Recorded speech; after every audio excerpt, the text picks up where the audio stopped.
Sugihanto, Bapak Ibu, Romo Ramani, yang kami hormati, yang kami muliakan Biku Sangga, menghormati Samanera, atas Silani, Romo Ramani, Bapak Ibu yang sudah bergabung bersama kami di Zoom maupun di YouTube. Hari ini kita kehadiran narasumber Dr. Kindela yang hari ini akan membahas tentang Kinti Sutta. Nah, mari kita mulai acara hari ini dengan memulai dengan membacakan Parita Namakarapata. Mari semuanya kita bersikap anjali yang akan saya pimpin. Arahang Sama Sambuddho Bhagawa Buddhang Bhagawantang Abhiwademi. Swakato Bhagavata Dhammo Dhammang Namasami. Supartipanno Bhagavato Sawaka Sangko Sanghang Namami.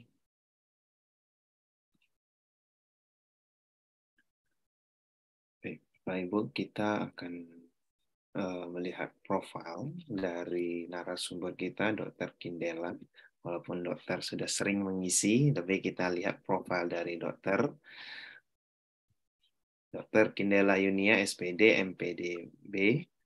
Riwayat pendidikan tahun 1996 lulus dari Fakultas Kedokteran Universitas Kristen Maranatha Bandung. Tahun 2013 lulus Magister Keguruan dan Ilmu Pendidikan Agama Buddha STAB Mahaprasna Jakarta.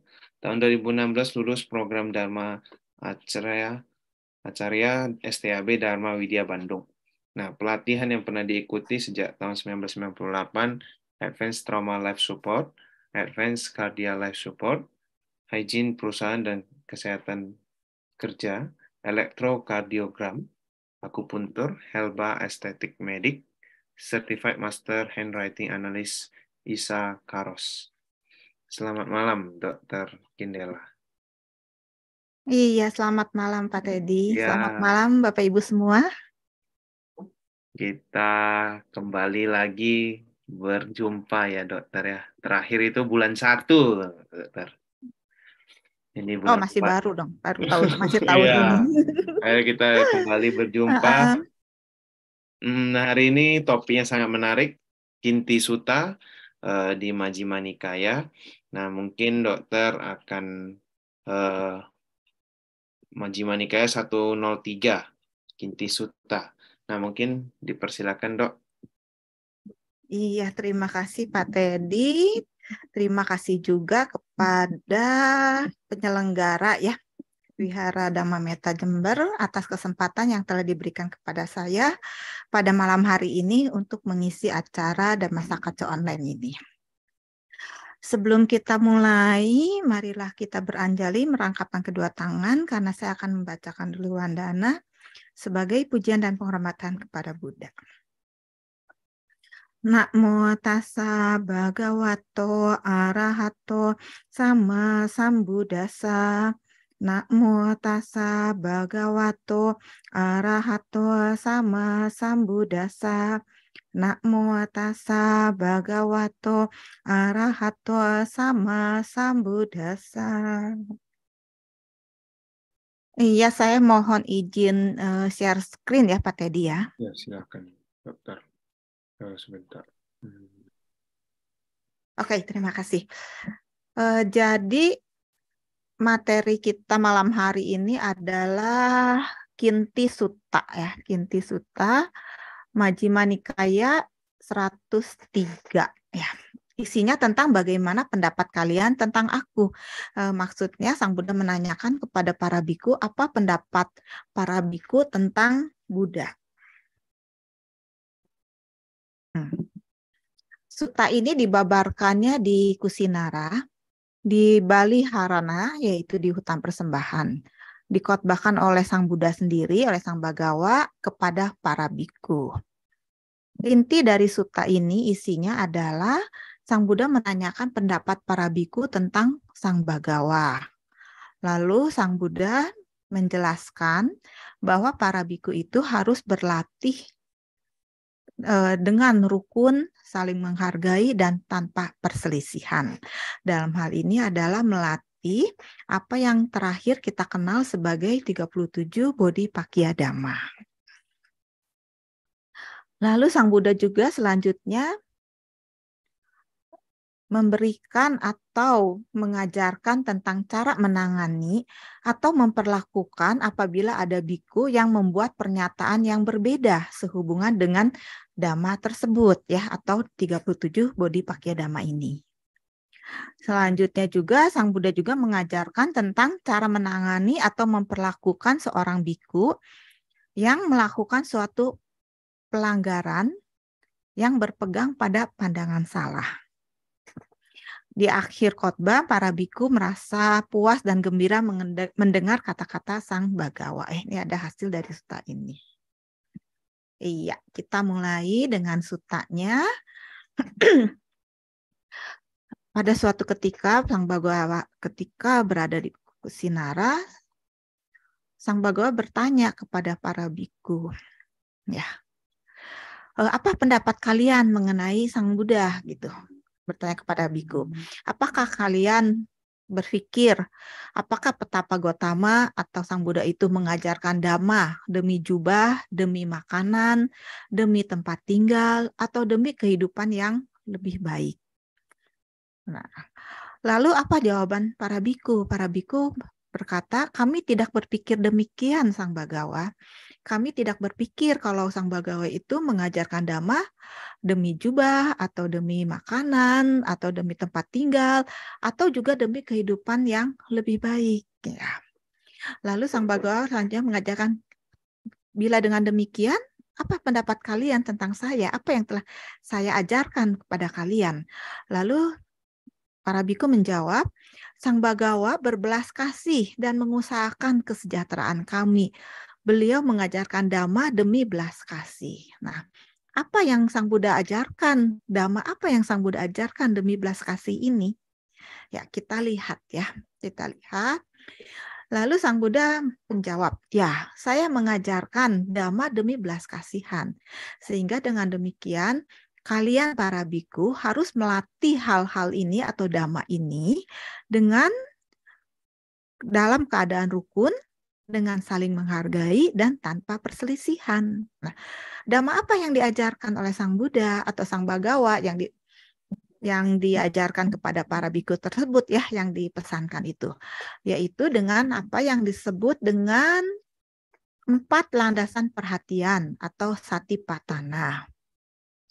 4 jenis usaha benar atau samapadana, 4 landasan kekuatan batin atau idipada, 5 indria, 5 kekuatan atau pancabala, 7 faktor pencerahan atau satta bojjhanga, dan jalan mulia berunsur 8 atau Arya Magga ya.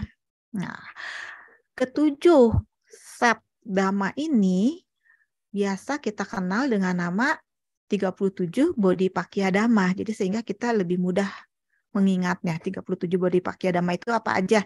Oh, ternyata 4 satipatthana, 4 padana, 4 idipada, 5 indria, 5 bala, 7 bojjhanga, dan 8 jalan utama berunsur 8 ya, atau CMB 8. Nah, ketujuh set dhamma ini atau 37 Bodhipakkhya Dhamma ini merupakan rangkuman dari ajaran-ajaran utama Sang Bagawa ya, yang Sang Bagawa yang ajarkan ini. Sehingga dengan demikian ke-37 Bodhipakkhya Dhamma ini harus dilatih dengan tekun, dilatih dalam keadaan damai juga, rukun juga, saling menghargai, dan tanpa perselisihan. Walaupun Sang Bagawa mengajarkan atau memesankan ini kepada para biku, tetapi sebagai umat awam, sebagai perumah tangga, tentunya juga sama. Pesan ini juga berlaku untuk kita semua. Jadi kita semua juga harus tekun berlatih mengembangkan 37 Bodhipakkhya Dhamma ini di dalam diri kita.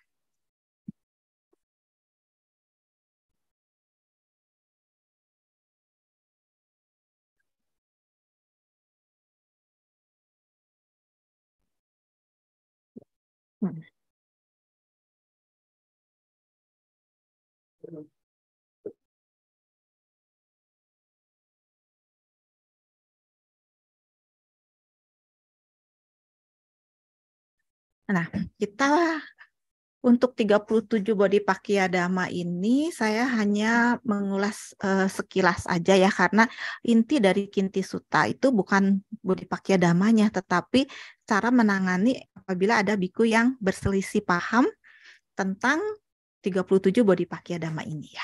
Nah, jadi yang pertama itu adalah 4 landasan perhatian atau yang disebut dengan Satipatthana, yaitu perenungan terhadap tubuh atau kaya nupasana ya. Di sini seseorang atau kita semua harus mengembangkan kesadaran terhadap tubuh jasmani melalui objek-objek pikiran dengan kita berpikir atau kita merenungkan bahwa badan ini atau tubuh kita ini hanyalah sekedar tubuh, bukan makhluk, bukan orang, atau bukan sesuatu lainnya, atau bukan milik kita semua sebetulnya. Itu adalah perenungan terhadap tubuh. Lalu perenungan terhadap perasaan, Wedana Nupasana. Ya, di sini kita harus merenungkan terhadap perasaan, di mana kita harus bisa memahami bahwa perasaan ini adalah bukan milik kita, bukan diri kita, bukan jiwa kita. Ya.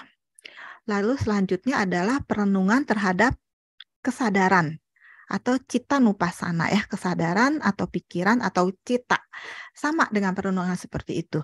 Pikiran itu bukan diri kita, pikiran bukan milik kita, pikiran juga bukan makhluk, dan semuanya ini hanyalah sekadar pikiran dan akan berubah. Lalu yang perenungan keempat ada perenungan terhadap bentuk-bentuk pikiran atau dhamma nupasana ya. Sama perenungannya, bahwa bentuk-bentuk pikiran ini bukan milik kita, bukan diri kita, dan semuanya adalah selalu berubah. Kelompok yang selanjutnya adalah 4 jenis usaha benar atau Samapadana. Nah, usaha ini adalah yang pertama, kita harus berusaha untuk tidak menimbulkan perbuatan buruk atau tidak menambah perbuatan buruk ya yang sudah ada. Nah, lalu apabila perbuatan buruk yang sudah ada dalam diri kita, kita harus berusaha untuk mengurangi atau menghilangkannya. Selanjutnya, kita harus berusaha menimbulkan hal-hal yang baik atau perbuatan-perbuatan yang baik atau sesuatu yang baik yang belum ada di dalam diri kita, harus kita munculkan. Nah, lalu apabila hal-hal yang baik yang telah ada di dalam diri kita, kita harus berusaha untuk mengembangkannya supaya tidak lenyap, tetapi kita harus menambah dan mengembangkannya. Ini adalah 4 jenis usaha benar, Samapadana 4. Nah, selanjutnya adalah 4 idipada atau 4 kekuatan, ya, 4 kekuatan, yaitu 4 hal yang harus dikembangkan, merupakan landasan batin yang memiliki konsentrasi yang dihasilkan dari keinginan atau aktivitas berusaha. Dari kegigihan, dari pikiran, dan penyelidikan akan aktivitas berusaha. Kalau dalam bahasa Pali yang pertama itu adalah canda, ya, canda atau keinginan. Yang kedua adalah wirya, kegigihan atau semangat. Yang ketiga adalah cita, pikiran atau kesadaran, dan yang keempat adalah wimangsa, penyelidikan atau merenungkan, menyelidiki, menganalisa alasan-alasan di dalam sesuatu yang kita kerjakan. Ini adalah 4 kekuatan yang harus kita kembangkan. Nah, 4 hal ini harus kita kembangkan karena apa? Karena 4 hal ini adalah 4 hal yang menjadi kekuatan kita untuk kita bisa sukses dalam suatu pekerjaan atau sesuatu hal yang kita inginkan. Baik itu dalam hal bermeditasi, mengembangkan dhamma, ataupun di dalam aktivitas kegiatan pekerjaan kita sehari-hari lainnya. Sebagai kita umat awam atau perumah tangga ya dalam pekerjaan itu. Kita harus mengembangkan 4 hal ini, 4 idipada ini agar kita bisa sukses. Seperti kata pepatah, di mana ada kemauan, di mana ada kemauan di situ akan sukses. Nah, 4 hal inilah yang Sang Buddha terangkan ya, baik dalam hal meditasi atau pencapaian kemajuan perkembangan batin atau kesucian maupun dalam hal lainnya. 4 hal ini harus kita kembangkan kalau kita mau sukses. Lalu yang selanjutnya adalah 5 keyakinan, ya 5 kemampuan, yaitu kemampuan akan kegigihan atau wiririyendriya, 5 indriya ya, wirya, lalu kemampuan perhatian, satindriya atau sati, lalu kemampuan berkonsentrasi atau samadhi indriya, dan kemampuan kebijaksanaan atau panindriya. Ini adalah kemampuan atau kekuatan ya, kekuatan di dalam diri kita dalam menghadapi atau mengerjakan sesuatu untuk mencapai kesuksesan. Juga kita harus memiliki 5 kekuatan keyakinan ini.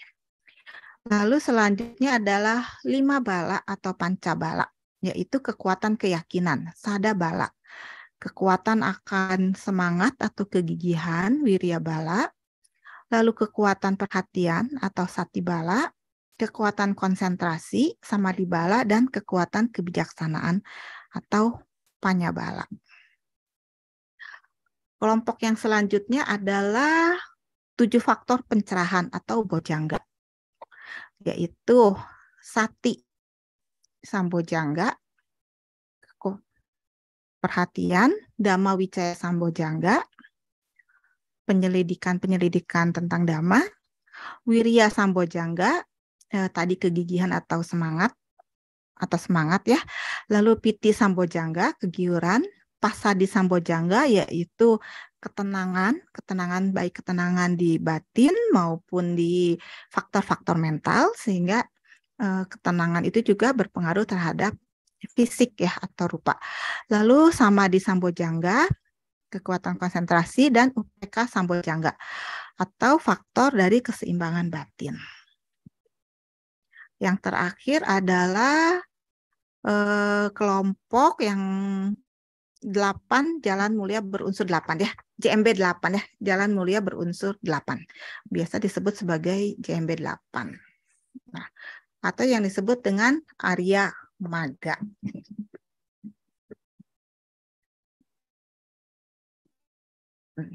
Arya Magga yang pertama adalah pandangan benar. Pandangan benar atau kalau di sini pengertian benar ya. Pandangan benar terhadap apa? Pandangan benar terhadap hukum-hukum karma.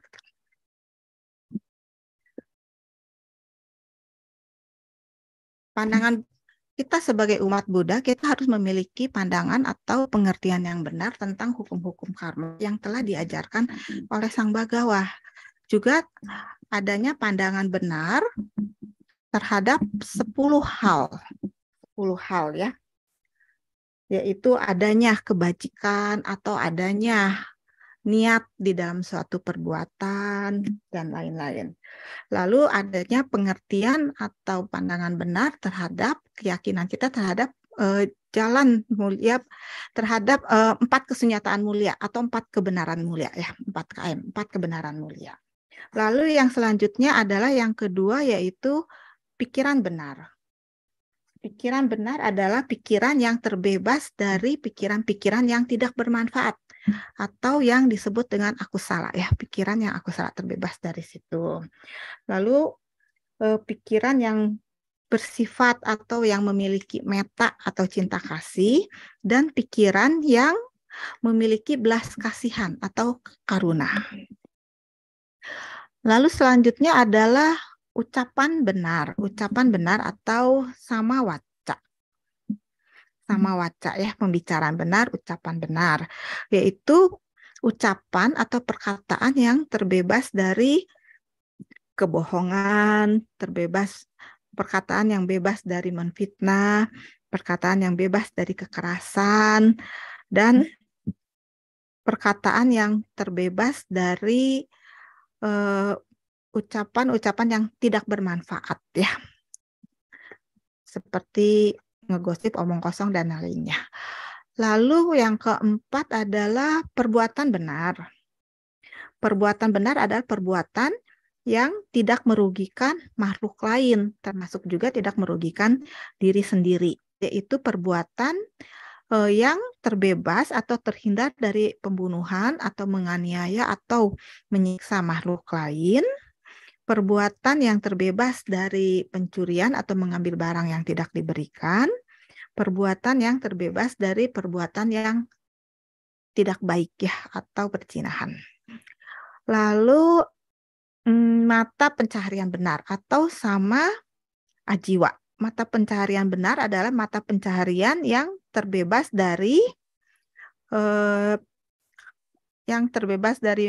berdagang senjata, berdagang makhluk hidup yang untuk diambil dagingnya atau dikonsumsi. Mata pencaharian yang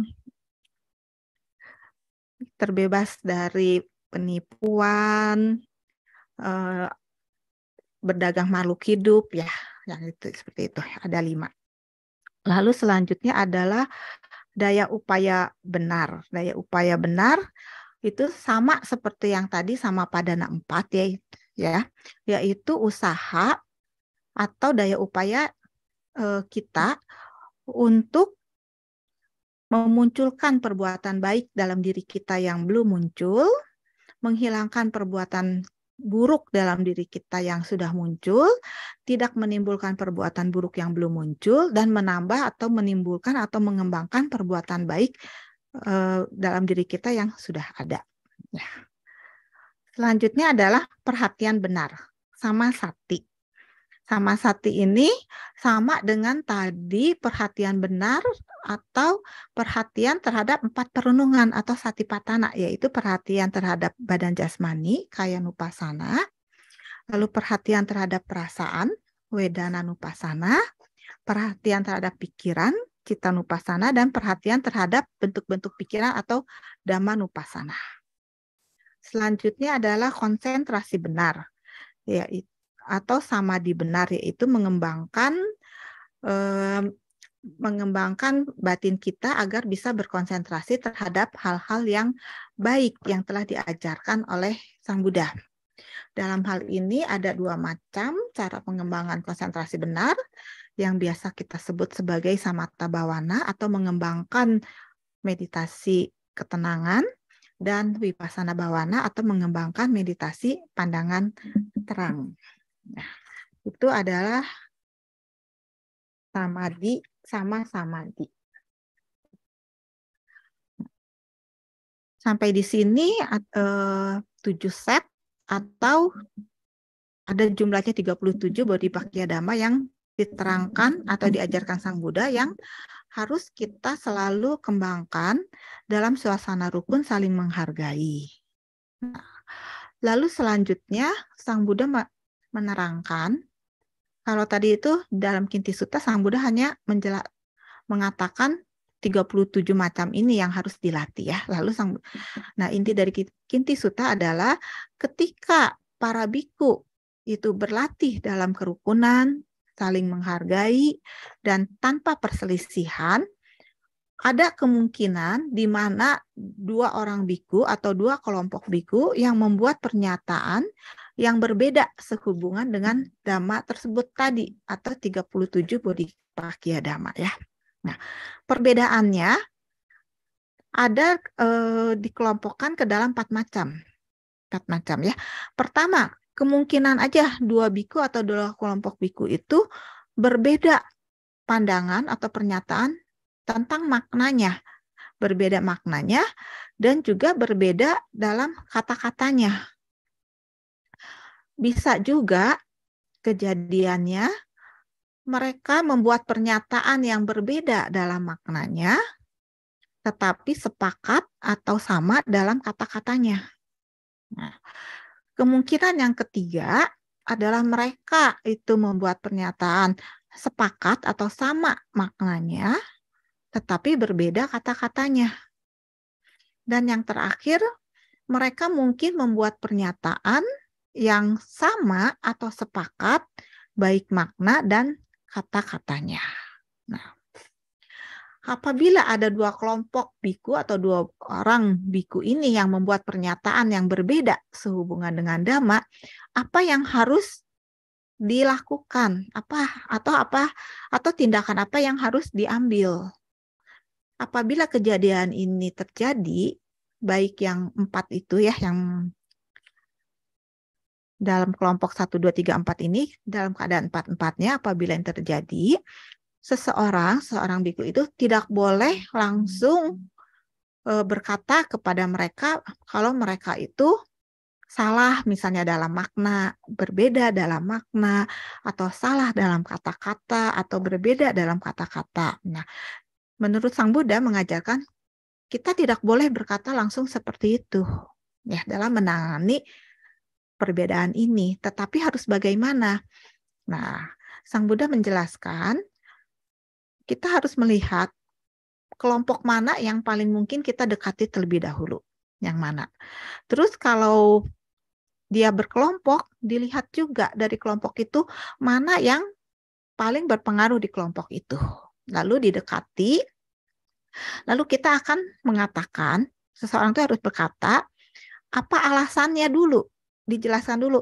Alasannya kenapa mereka bisa berbeda makna atau berbeda kata-kata atau sepakat dalam makna atau sepakat dan kata-kata.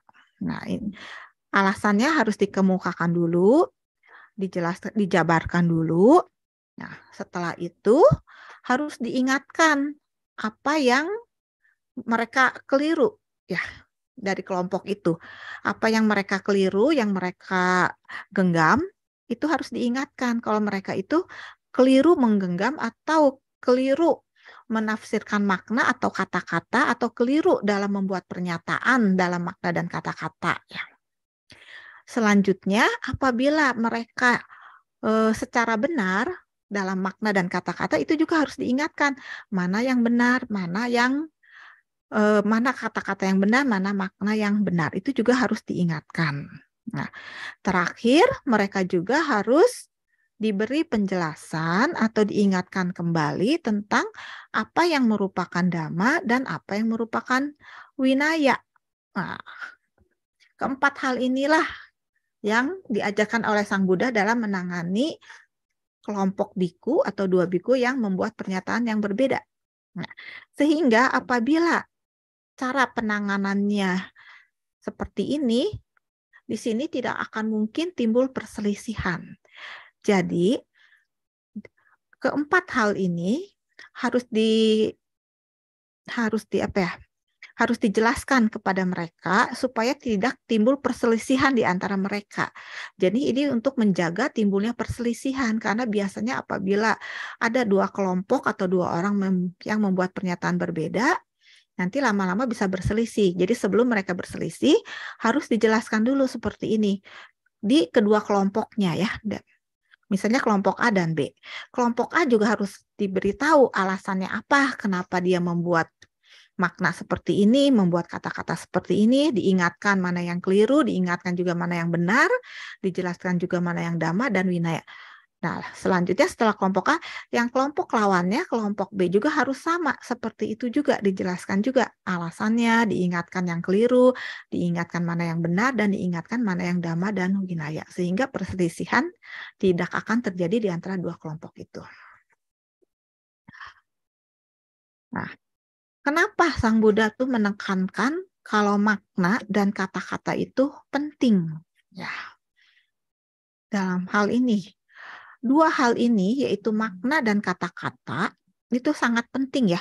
Apabila makna dan kata-kata itu diartikan atau dijelaskan secara kurang tepat, kurang baik ya, sehingga maknanya juga bisa diinterpretasikan kurang baik, maka hal ini akan mengarah pada kemunduran dan lenyapnya dhamma sejati, akan mempercepat kemunduran dan lenyapnya dhamma sejati.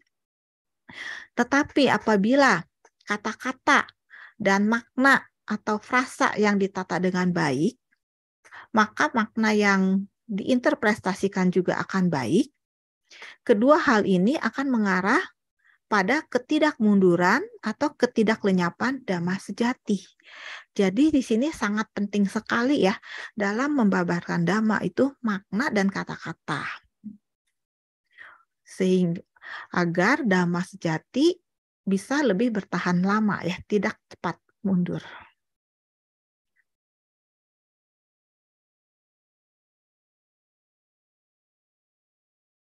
Nah, lalu selanjutnya Sang Buddha juga menjelaskan apabila sewaktu berlatih di dalam kerukunan, saling menghargai, tanpa perselisihan, tetapi ada seorang biku yang melakukan suatu pelanggaran. Dalam hal ini adalah pelanggaran yang berpegang pada pandangan salah ya. Nah, tindakan kita harus bagaimana gitu? Tindakan para biku harus bagaimana apabila ada seorang biku yang melakukan suatu pelanggaran? Sang Buddha mengajarkan bahwa para biku tidak boleh terlalu buru-buru menegurnya, melainkan orang itu harus diperiksa dulu, harus dilihat dulu, harus diamati, dicermati, harus diobservasi di mana dia melakukan pelanggarannya atau di mana kesalahannya. Nah, keadaan khusus ini, di mana hal ini muncul dalam sutta ini, dalam Kinti Sutta ini adalah bahwa kasus seorang biku itu telah melakukan semacam pelanggaran. Instruksi memiliki penerapan yang lebih luas dalam situasi apapun, di mana seseorang melihat orang lain berpegang pada pandangan salah. Jadi yang dimaksud pelanggaran di sini adalah pelanggaran bahwa seseorang biku itu dia memegang pandangan salah. Bagaimana cara menanganinya ya, atau tindakan apa yang harus diambil. Jadi yang pertama itu sudah pasti tidak boleh langsung menegurnya, tapi harus diselidiki dulu.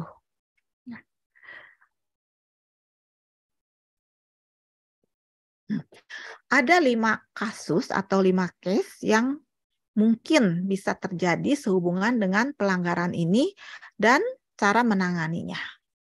Kasus yang pertama adalah tadi kan harus diselidiki dulu ya, harus diselidiki dulu. Diselidikinya bukan hanya si biku yang melakukan pelanggaran aja, tetapi juga kepada seseorang atau biku yang akan memberikan penjelasan atau menanganinya. Juga harus dilakukan analisa juga ya, diobservasi juga.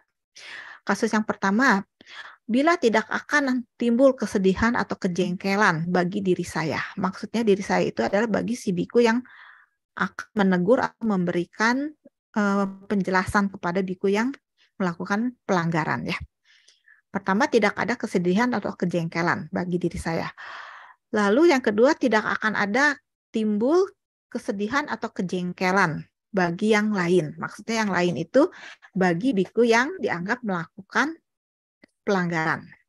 Nah, lalu dan yang lainnya pada dasarnya itu tidak pemarah, tidak temperamental, tidak sensitif dan membenci instruksi. Maksudnya yang lainnya itu si biku yang melakukan pelanggaran ya. Biku yang melakukan pelanggaran itu sifat dasarnya itu tidak pemarah, tidak temperamental, tidak sensitif, atau tidak membenci instruksi. Dan biku itu juga cerdas, mudah diyakinkan atau mudah diberi penjelasan, mudah menerima pendapat orang. Nah, seperti itu. Lalu si biku yang akan memberikan penjelasan atau menegur itu juga memiliki keterampilan untuk menangani kasus ini. Juga memiliki pengetahuan untuk mengangkatnya atau membawa dia keluar dari jalan yang berpandangan salah menuju berpandangan benar. Apabila kasusnya seperti ini, maka si biku yang akan memberikan teguran atau memberikan penjelasan harus melakukannya. Ya, maksudnya itu berbicara dengan benar itu. Jadi ini harus dikerjakan, harus dilakukan, harus ditegur bikunya.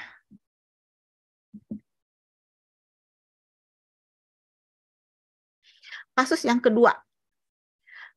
kedua, kalau di dalam diri si penegur itu tidak akan mungkin timbul kesedihan atau kejengkelan, tetapi di pihak yang akan ditegur, yang melakukan pelanggaran itu mungkin akan timbul kesedihan atau kejengkelan, tetapi sifatnya sifat dasar si biku itu dasarnya itu bisa pemarah, temperamental atau sensitif, atau bisa juga tidak menyukai instruksi, tetapi dia cerdas dan mudah diyakinkan. Dan si penegur juga memiliki keterampilan untuk melaksanakan atau memberi pengarahan supaya bisa membawa si biku yang melakukan pelanggaran itu dari berpandangan salah menjadi berpandangan benar. Maka dalam hal ini si penegur harus juga berbicara. Harus berbicara ya, wajar untuk berbicara. Karena kejengkelan atau kesedihan bagi yang akan ditegur adalah hal-hal yang kecil atau sepele ya dibandingkan dengan pentingnya membawa orang tersebut keluar dari pandangan salahnya sehingga bisa memiliki pandangan benar. Nah, jadi walaupun mungkin orang yang ditegur akan jengkel, akan sedih, ini tetap harus dilakukan karena rasa jengkel dan sedih yang timbul itu hanya kecil aja dibandingkan sangat pentingnya membawa orang yang melanggar itu menjadi dia berpandangan benar. Ini kasus kedua. Kasus ketiga, mungkin akan timbul kesedihan atau kejengkelan dalam diri si penegur.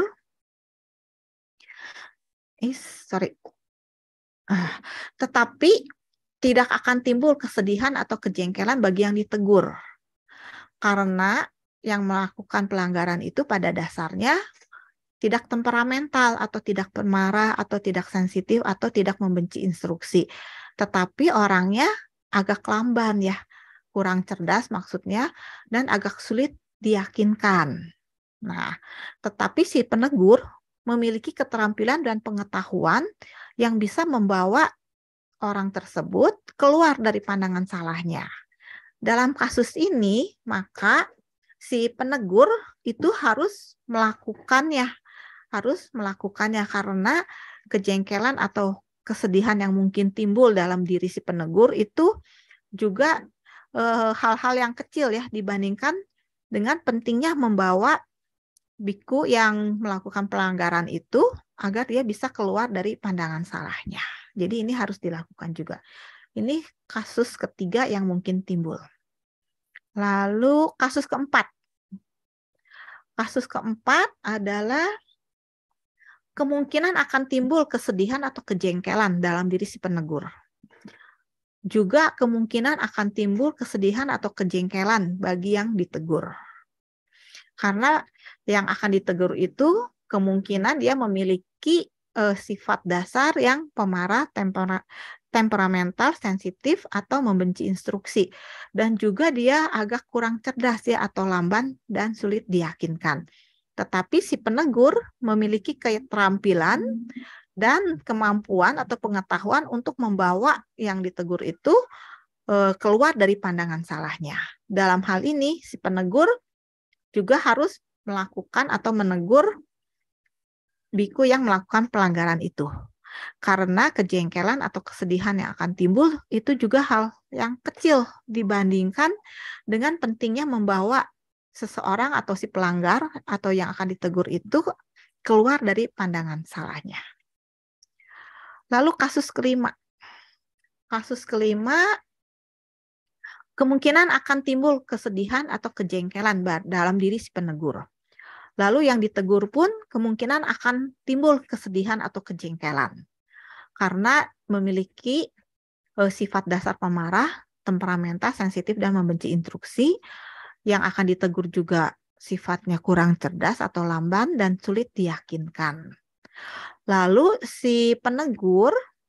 diri si penegur ternyata tidak memiliki keterampilan atau pengetahuan untuk membawa yang akan ditegurnya ini keluar dari pandangan salahnya.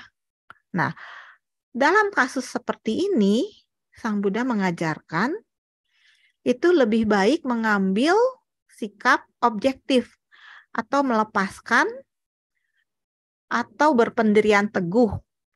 Maksudnya di sini adalah si penegur karena orang yang akan ditegur itu juga kelihatannya sulit ya untuk bisa keluar dan si penegur juga tidak memiliki kemampuan atau keterampilan untuk membawa dia keluar dari pandangan salah, maka sikap yang akan diambil adalah lebih baik UPK atau sikap netral atau objektif atau melepaskan ya, atau berpendirian teguh pada keyakinan sendiri. Ini harus dipertimbangkan sikap UPK ini ya, atau netral ini, atau keseimbangan batin ini sehubungan dengan kasus yang kelima ini, karena kemungkinan juga nggak ada gunanya, karena si penegur tidak memiliki keterampilan dan yang ditegur pun tidak memiliki potensi untuk bisa keluar. Jadi ya sudah, kayaknya harus objektif. Nah, jadi kesimpulan dari 5 kasus ini yang diajarkan oleh Sang Buddha, prinsip umum yang mendasarinya adalah jika ada seorang biku yang melanggar, itu dapat direhabilitasi, ya. Jadi ada kemungkinan bisa diperbaiki dari pandangan salahnya sehingga dia bisa berpandangan benar. Maka terlepas apakah hal itu akan melukai, yaitu membuat kesedihan, kejengkelan pada biku tersebut, atau kepada si yang akan membawanya atau si penegur, maka si penegur harus berusaha memperbaikinya, walaupun akan timbul kesedihan atau luka-luka ya. Tetapi apabila biku yang melanggar tersebut tidak dapat direhabilitasi, nah maka si penegur harus mempertahankan keseimbangan batinnya sendiri. Jadi yang tadi bersikap objektif yang kelima. Ini adalah prinsip umum ya. Kalau kita lihat di sini Sang Bagawa mengajarkan hal-hal ini untuk menangani para biku dalam hal tadi ya, memegang pandangan salah, yang ada 5 kasus ini, dan yang sebelumnya itu Sang Buddha itu mengajarkan apabila ada 2 biku atau 2 kelompok biku yang menyatakan perbedaan pendapat atau perbedaan pernyataan tentang dhamma, cara menanganinya seperti apa yang telah dijelaskan, kita lihat di sini ya, betapa bijaksananya Sang Buddha ya.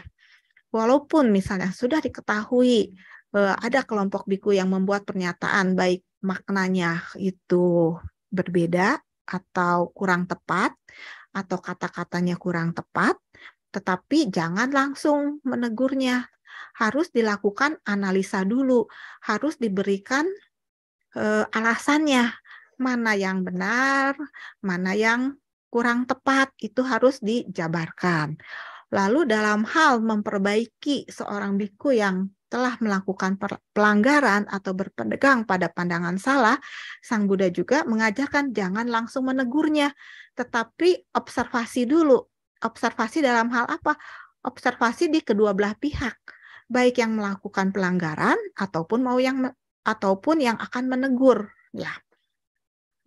Setelah diobservasi, apakah ada kemungkinan hasilnya seperti apa, barulah dilakukan. Tetapi apabila tidak mungkin dilakukan, ya sudah, jangan dilakukan.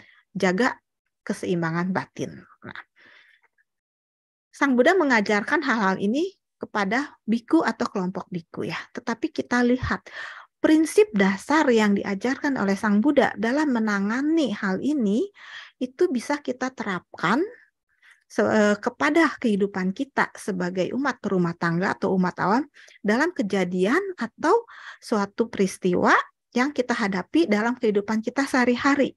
Bagaimana cara kita menanganinya? Ya, yang pertama tadi misalnya tadi Sang Buddha itu mengajarkan cara menangani atau tindakan yang harus diambil apabila ada 2 kelompok yang membuat pernyataan yang berbeda, baik makna atau kata-kata. Dalam kehidupan kita sehari-hari hal ini pasti sering sekali ya kita temuin. Sehari aja mungkin bisa berapa kasus tuh. Ada 2 hal, ada 2 orang atau 2 kelompok yang menyatakan perbedaan pendapat. Nah, bagaimana kita harus menanganinya? Ya seperti tadi ya, seperti yang Sang Buddha ajarkan. Harus lihat dulu alasannya, harus kita analisis dulu, harus kita berikan alasannya dan analisisnya, kenapa dia melakukan ini, mana yang sebaiknya dilakukan, mana yang tidak baik. Dan harus dua-dua pihak diberitahunya supaya kedua belah pihak ini tidak berselisih, tetapi bisa mencari jalan keluar dalam.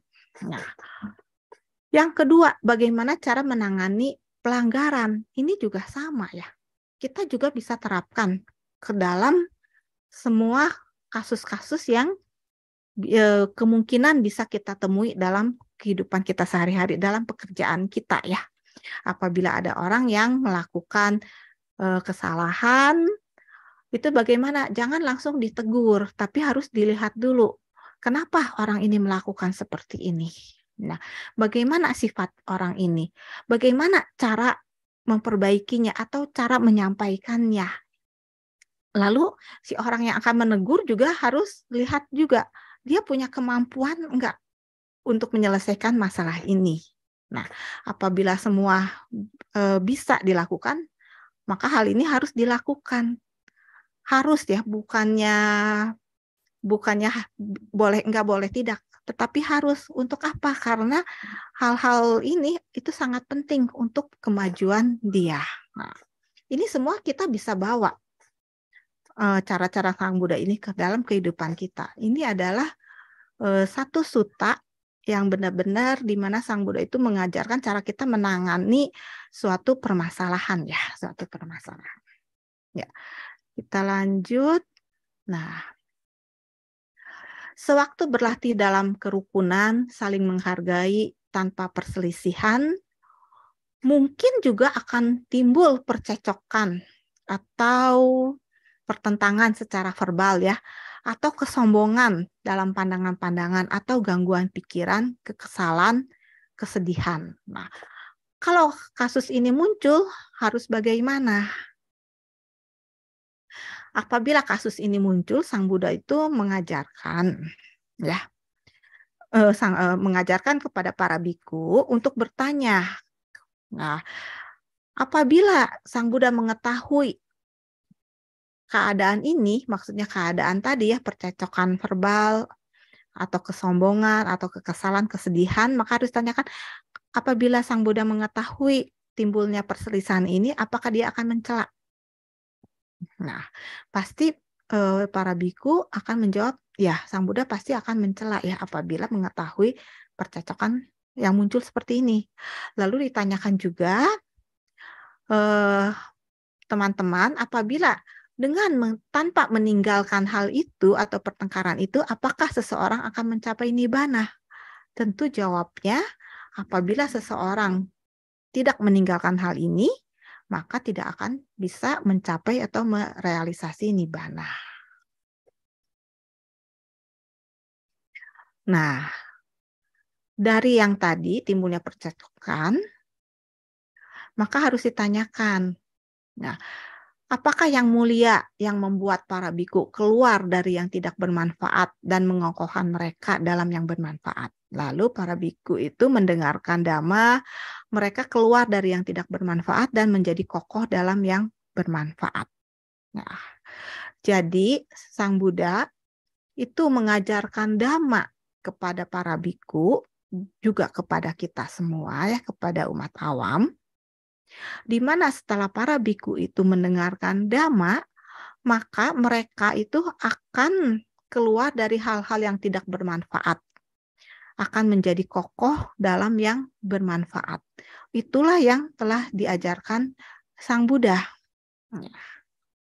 Jadi, Kinti Sutta ini yaitu apakah pendapat kalian tentang aku, maksudnya adalah pendapat para biku tentang Buddha. Jadi pertama Sang Buddha itu dengan belas kasihannya mengajarkan dhamma. Sehingga setelah para biku mendengarkan dhamma yang telah diajarkan Sang Buddha, para biku akan keluar dari hal yang tidak bermanfaat dan akan kokoh dalam hal yang bermanfaat. Ya. Biku itu.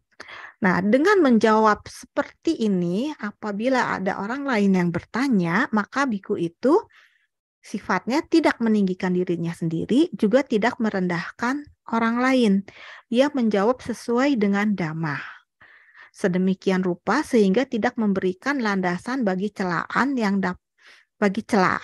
dapat dengan benar disimpulkan dari pernyataannya.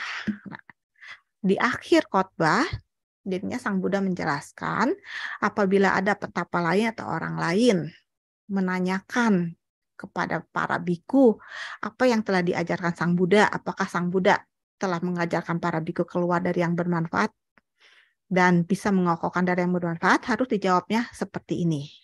Setelah para biku mendengarkan dhamma atau belajar dhamma, mereka keluar dari yang tidak bermanfaat dan menjadi kokoh dalam yang bermanfaat.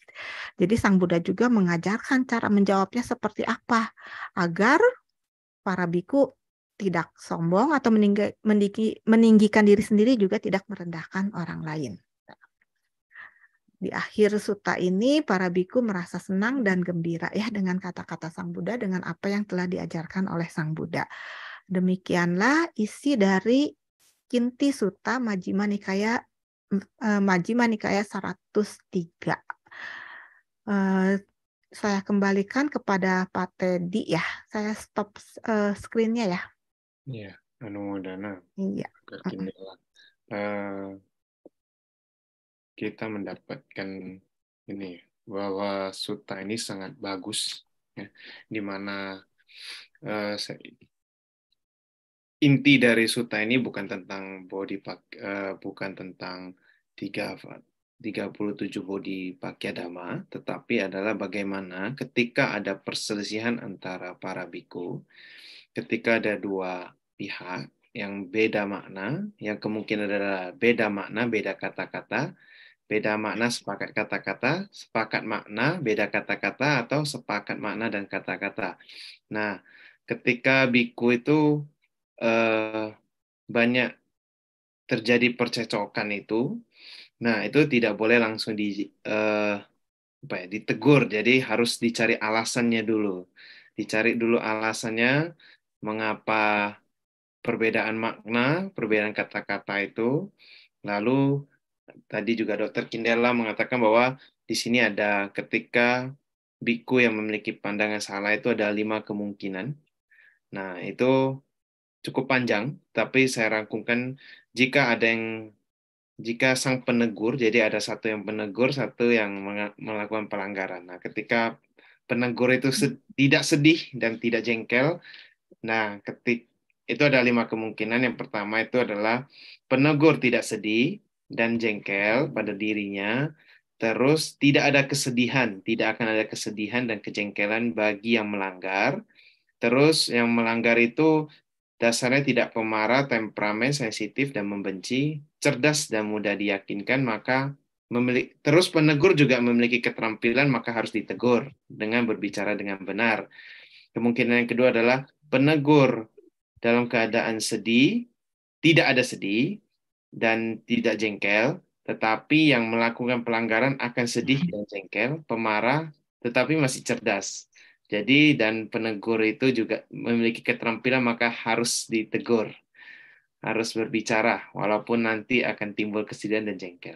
Nah, yang ketiga itu adalah penegurnya sedih dan jengkel, terus yang melanggarnya tidak ada kesedihan dan kejengkelan, tidak marah, tetapi lamban dan sulit diyakinkan. Tetapi masih penegur memiliki keterampilan dan wajar untuk berbicara dan harus ditegur. Yang keempat itu penegurnya sedih dan jengkel, akan timbul kesedihan dan kejengkelan, tetapi yang ditegur itu ada pelanggaran itu memiliki kesedihan dan kejengkelan, terus pemarah, lamban, tetapi penegur masih memiliki keterampilan. Nah, itu wajar untuk berbicara karena masih memiliki keterampilan sehingga bisa dibawa dari jalan yang rendah ke tinggi. Dan yang terakhir itu adalah ketika ada kesedihan juga untuk pelanggar, lalu pemarah, lamban, sang penegur juga tidak memiliki keterampilan. Maka kata Sang Buddha, kata Bhagawan, lebih baik manfaat dari sikap objektif yaitu melepaskan, yaitu UPK. Jadi lebih baik UPK begitu. Begitu ya, Dokter ya. Ya, betul. Itu Terus 5 di kasus. Kinti Sutta ini juga mengajarkan kita untuk belajar banyak hal, bagaimana ketika kita bisa belajar. Artinya nilai-nilai dari Kinti Sutta ini kita sering bisa dipraktekkan dalam kehidupan sehari-hari, di mana mungkin sering menjumpai orang-orang yang seperti ini, begitu ya, Dokter ya. Nah, kita akan memasuki sesi Q&A. Silakan yang di Zoom yang ingin bertanya, silakan klik raise hand. Dan jika yang di YouTube, silakan untuk mengetikkan pertanyaannya. Nanti akan kami bacakan.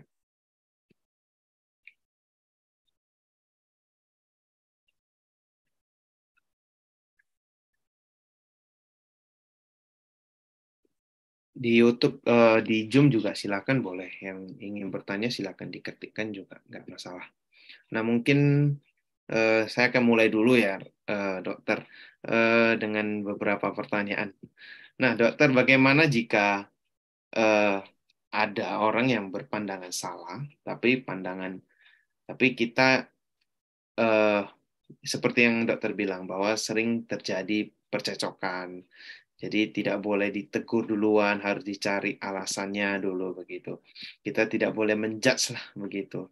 Tapi seringkali itu kita duluan ya menjudge dulu begitu ya. Seringkali justru menjudge dulu, tidak mencari alasan dan akhirnya ada penyesalan atau penyesalan terus mungkin baru mau memperbaiki tapi udah terlanjur duluan gitu, dokter. Nah, itu apa solusinya, dokter? Sering ini, pasti udah sering. Kita judge dulu, baru udah tahu alasannya, baru kita regrets ya, nyesal gitu. Oh iya, ternyata gitu, ternyata gitu. Ya, terima kasih Pak Teddy. Memang hal seperti ini seringkali kita temui ya. Pertama, kalau ada suatu hal yang membuat kita jengkel, kita marah, ataupun kelompok lain, ya tiba-tiba kita kurang berpikir panjang lah ya, mungkin istilahnya kurang berpikir panjang, jadi kita langsung ngejudge mungkin ya. Ngejudge itu lalu ada kemungkinan langsung bertindak juga ada kemungkinan.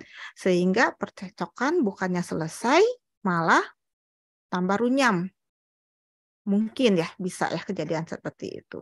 Nah, kalau keadaan seperti ini sudah terjadi, sudah terlanjur terjadi, ya tetap kembalikan lagi ke prinsip yang tadi Sang Buddha ajarkan. Itu prinsip itu sama. Tadi kan Sang Buddha mengajarkannya supaya tidak terjadi permasalahan yang lebih mendalam, yang lebih runyam. Ya. Tetapi apabila sudah terlanjur, karena kita tadinya kurang berpikir panjang, sudah terlanjur, malah bisa bikin runyam, itu pun nasihat yang tadi Sang Buddha ajarkan, cara penanganan itu tetap masih berlaku. Jadi tetap kita harus observasi lagi. Kan tadi udah tahu tuh, oh ternyata saya tadi kurang berpikir panjang dalam hal ini, dalam menangani kasus ini, dalam berhadapan dengan kasus ini langsung ngejas. Nah, itu aja udah observasi kan, udah observasi. Lalu lihat lagi, kenapa hal ini bisa terjadi? Tetap urutannya sama, bisa diulangi lagi urutan itu. Kenapa hal ini bisa terjadi seperti itu? Apabila kita sudah tahu alasannya, lalu kita cari. Kalau misalnya ini satu orang, ya kita bisa langsung ke orangnya, atau bisa melalui teman dekatnya, atau siapa aja yang dekat dengan dia. Tetapi kalau ini kelompok, Sang Buddha tuh mengajarkan dari kelompok ini, kita lihat siapa yang paling mungkin kita dekati, kita beri kata-kata dulu gitu di kelompok ini. Nah, orang inilah yang harus kita dekati, kita ajak bicara baik-baik, lalu kemukakan alasannya apa, kenapa bisa demikian, sebaiknya bagaimana, mana yang baik, mana yang kurang baik, dan seterusnya. Setelah satu kelompok ini bisa mengerti, ambil kelompok yang berselisihnya atau lawannya sama, caranya seperti itu. Jadi sama sih, masih bisa digunakan ya yang diajarkan oleh Sang Buddha ini, walaupun memang sudah terlanjur persoalannya sudah terlanjur dijas. Ya, semoga memadai. Terima kasih. Ya, justru dokter kalau misalnya kita sering melihat ya, terkadang kalau apalagi sesama Buddhisme atau sesama umat, kita tahu bahwa mungkin dia melakukan pelanggaran sila misalnya, itu kan sering kayak gitu kan. Kita mau menegur, mungkin orangnya akan jadinya mungkin sedih atau jengkel, ataupun mungkin udah pernah kita tegur terus tetap melakukannya terus gitu. Nah, tetapi mungkin kemampuan kita yang kurang mungkin gitu. Mungkin entah komunikasi kita, kemampuan kita, komunikasi kita, atau pemahaman kita tidak terampil. Akhirnya kita membiarkannya juga. Terus akhirnya pelanggaran itu mungkin terus terjadi. Nah, itu bagaimana, dokter? Ya, terima kasih. Nah, kalau kita tahu tadi kemampuan kita kurang, keterampilan kita kurang, pengetahuan kita kurang. Jadi pertama kali supaya kita mau memberitahu orang lain biar dia bisa nurut, tentu kita harus tingkatkan dulu kemampuan kita. Benar nggak? Kalau kita sudah tahu kemampuan kurang, tingkatkan keterampilan kita, tingkatkan pengetahuan kita, atau kita bisa mencari orang lain yang mampu, orang lain yang memiliki kemampuan itu atau pengetahuan tentang itu, atau yang kita anggap orang tersebut bisa memperbaiki kesalahan orang itu gitu. Kalau kitanya nggak mampu ya, kalau kitanya nggak mampu, jadi bisa ada kemungkinan kita tingkatkan kemampuan atau cari orang lain. Kalau misalnya dalam hal kita melanggarnya, tentu ini ke umat awam juga ya, bukan ke biku kan? Soalnya kalau ke biku kan urusan biku ya. Ya.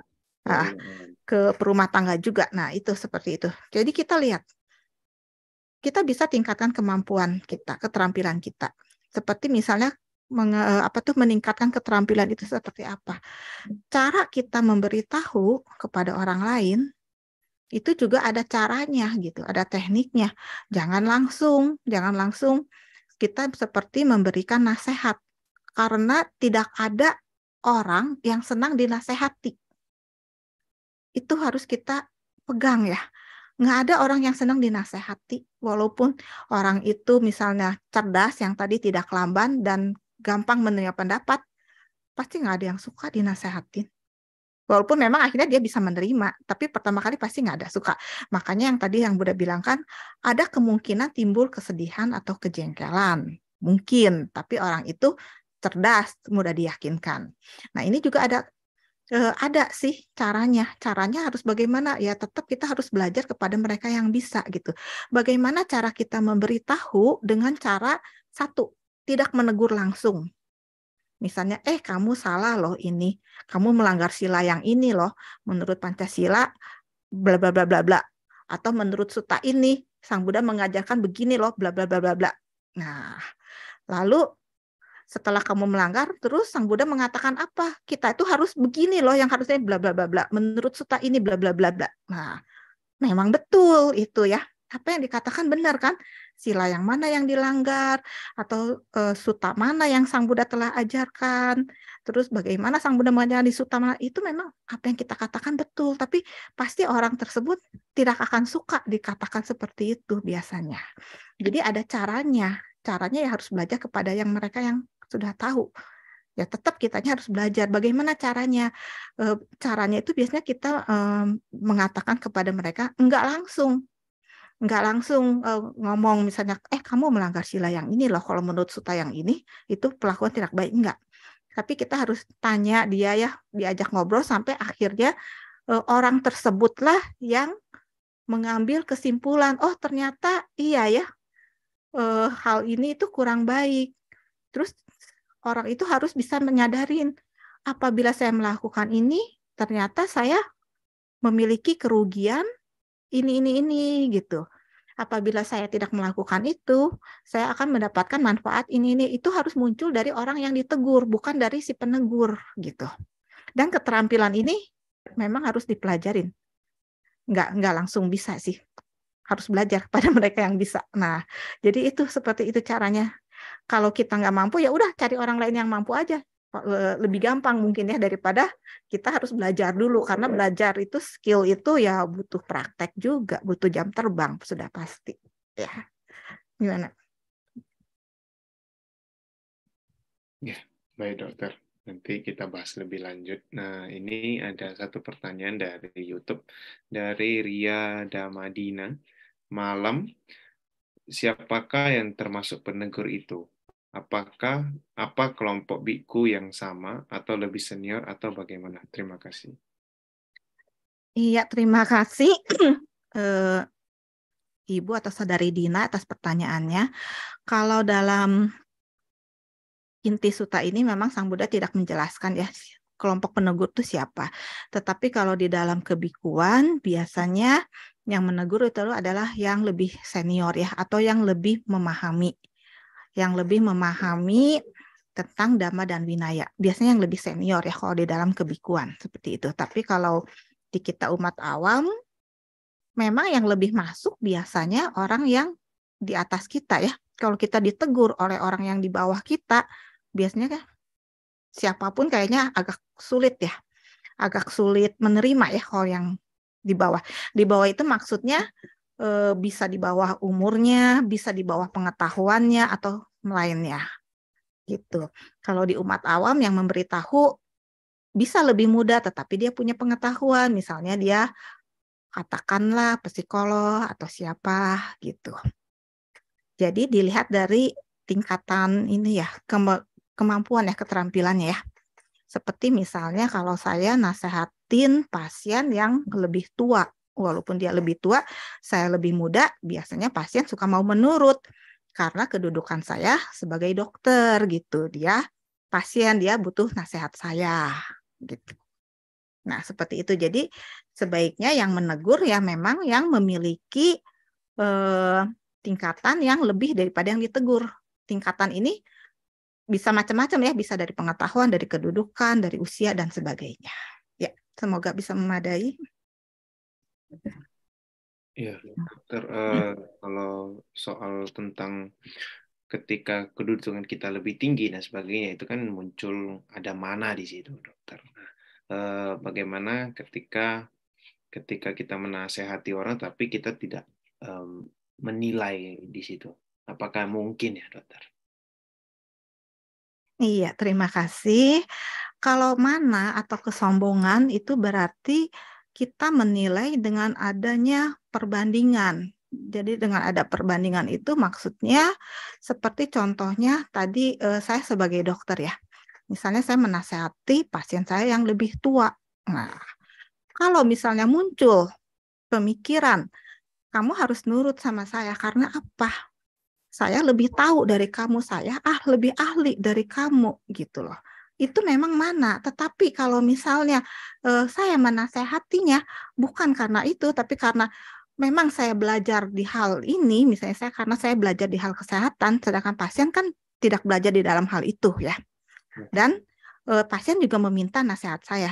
Dan saya yang memberi nasihat, itu saya bukan mikir saya lebih pintar, saya lebih ahli, bukan. Tapi karena saya memberikan bantuan yang diperlukan oleh pasien itu. Pasien meminta bantuan dan saya memberikannya demi apa? Ya demi kesehatannya dia sudah pasti. Itu bukan mana di situ. Dalam kasus lain pun sama. Ya, dalam hal lain pun sama. Apabila seseorang memberi nasihat, bukan karena mikir saya lebih pintar, saya lebih tinggi kedudukan saya misalnya.